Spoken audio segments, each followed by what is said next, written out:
Excited to share this morning with you. And um, the title, including kids with disabilities and differences, my hopes for our time together is that this will be practical, accessible, inclusive, mindful, and fun. Part of the reason I want question was, what is yoga? What does it look like? And how do we know when it is happening? Would love to get a few volunteers to share what you talked about in your groups if you are willing to share. We talked about the whole experience, and it doesn't really matter what we think. It matters what the student or whoever is performing it. Once they find balance, and then once they find an awareness of self, they're doing yoga.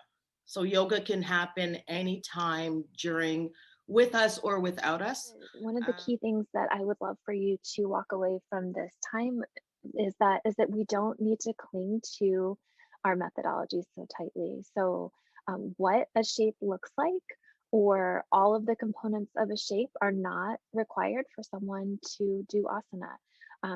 Doing a pranayama exactly the way that it is written in Light on Yoga or that your teacher taught you, like that is not a requirement.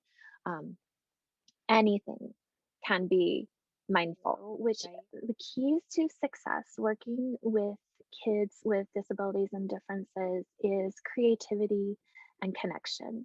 Creativity with how you present things, and you know, we're going to get into some of this, and then connecting with your students, really building relationships.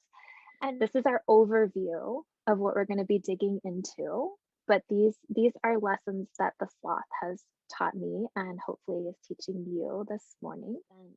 So you're not going to get from point A to point B as quickly, but what you might find is A and a half is also a really lovely place, right? If you are someone who has been taught like it's got to be this certain way, um, welcome to a community in which we just kind of smash some of those rules, right? You have a commitment to being flexible and open to what's happening. The better you will be able to embrace those challenges and make it part of the experience. This is harder work than just planning out your kids' yoga classes, and that is hard work. But you are strong enough to do this.